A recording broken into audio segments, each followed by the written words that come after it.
Everyone, আজকে আবার আমি চলে আসছি আমাদের সে মাঠের মধ্যে। তো বাংলাদেশের কৃষকেরা যে আমাদের জন্য খাবার উৎপাদন করে সেটা যে কত কষ্টের সেটা একবার মাঠের মধ্যে না গেলে বোঝা খুব মুশকিল। দেখেন এতটা রোদ, মনে হচ্ছে যে মানে মরুভূমির মতো অবস্থা।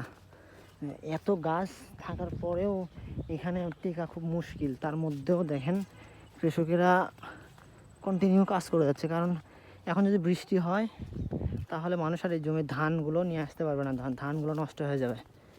হ্যাঁ, ও মানুষ এর মধ্যে কষ্ট করে হলেও কাজ করতেছে, দিন রাত কষ্ট করে কাজ করে। যে কাজগুলো তারা করে সেটা অস্বাভাবিক।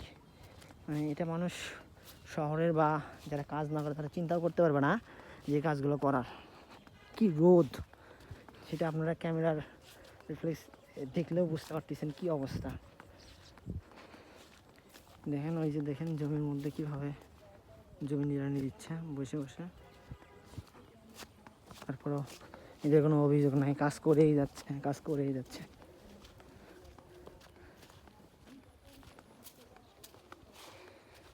ভাই, পাট দিয়ে তোমার বড়ই হয়ে গেছে।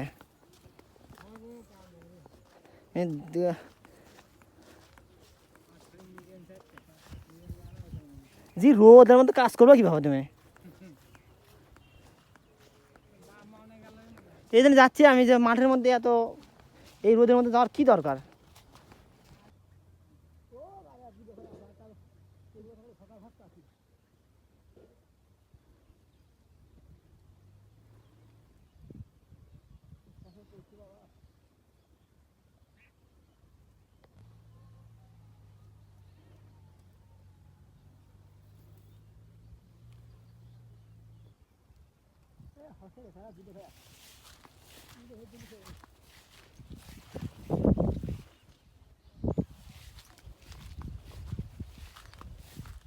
Itu kan sini kau yang asma.